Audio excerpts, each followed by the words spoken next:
The situation in the Bakhmut direction in Ukraine's east is very complex and dynamic. After the failure to cut Ukrainians off from the south of Ivanivsky village, Russians decided to divert their focus to the north of the village. Russians made incremental gains in this area, enabling them to break the stalemate and maintain their momentum in and around the village. The hill to the northwest of Ivanivsky gave Ukrainians a tactical advantage, enabling them to strike Russians who were trying to advance in the lowlands through the village. For this reason, Russians constantly shelled the hill with artillery and bombed it with aviation. Their aim was to establish a foothold on the hills, then entrench and expand their control. After that, Russians would inevitably try to establish fire control over the road to the village, force Ukrainians out, and cut off major supply lines.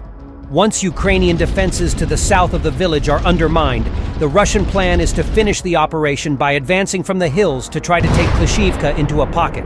After the Russians finished conducting their artillery preparation and suppressing the Ukrainian fire, they launched a powerful attack with infantry and armored vehicles. Geolocated footage shows that, in the aftermath of heavy clashes, Russians established control of part of the hill that is facing the village. Meanwhile, Ukrainians maintained some positions to the west of the hill, hoping to launch counterattacks and regain the lost positions. After the capture of a tactically important hill, Russians could advance while facing much softer Ukrainian resistance in the village itself. For this reason, Russians launched extensive preparations with very destructive TOS thermobaric artillery systems to pummel Ukrainian positions and amplified the destruction with drone strikes. After that, Russians launched one wave of assaults into the village after another. Ukrainian fighters report that the situation is difficult, but that they are holding on and knocking out Russian armored vehicles.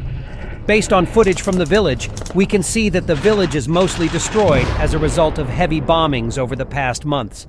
Because of the lack of proper infrastructure for firing positions and sleeping quarters, neither Russians nor Ukrainians can exercise proper control over these ruins with troops on the ground. For this reason, every Russian assault into the village consists of mostly armored vehicles, in hopes of overwhelming Ukrainians with their sheer firepower and numbers, which leads to heavy losses for the Russians due to lack of infantry support. However, Ukrainian fighters report that supply lines to the village are now also placed in danger because of the Russian control of the tactical elevation from which they use anti-tank guided missiles to strike Ukrainian vehicles moving along the road. To counter this, Ukrainians launched FPV drone strikes at Russian positions on the hill.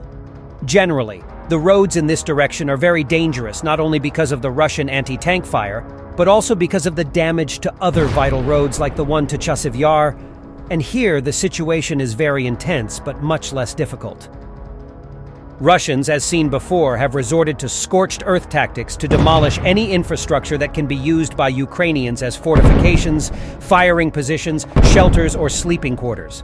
In Chasiv Yar, the extensive daily bombings with glide bombs that carry hundreds of kilograms of explosives forced the Ukrainians to no longer use the town as a point of troops rotation and treatment of wounded, and instead have to use nearby towns.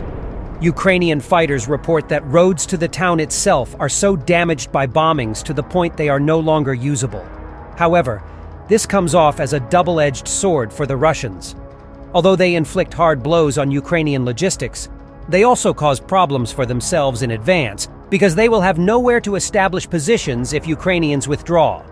For this reason, the Russian bombings only increase the gray zone between the two sides. Despite all this, Ukrainians are tightly holding their positions in front of Chasiv Yar, where they are planning a counterattack on the hill north of Ivanivsky to relieve their forces. The goal of Ukrainian forces here is to delay Russian attacks long enough until defensive lines along the Seversky-Donetsk Canal are ready to finally put the Russian offensive to a halt, so that Ukrainians may regain the initiative and switch the course of fighting in their favor.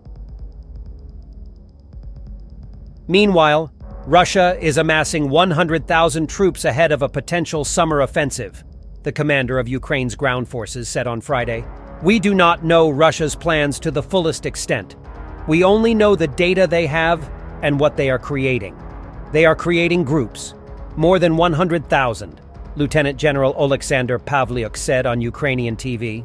It will not necessarily be an offensive. Perhaps they will use it to replenish their units that are losing their combat capability, he said.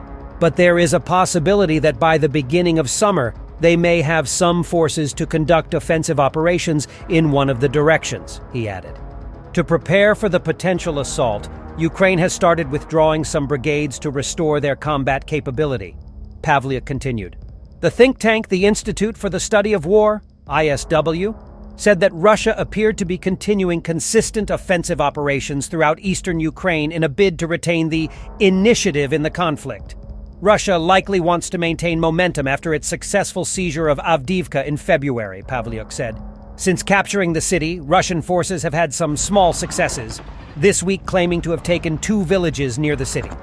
Pavlyuk noted that Russia was committing its resources in the directions of Avdiivka, Lyman, and Bakhmut, all in Ukraine's eastern Donetsk region. The Battle of Avdiivka was one of the bloodiest in the war so far, with both sides incurring heavy losses.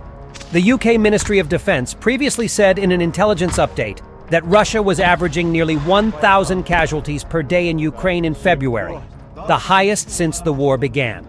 The department said on Thursday that while Russia was continuing to make minor gains, its advances have slowed in recent weeks, likely due to the significant losses its forces suffered in the campaign to take Avdiivka.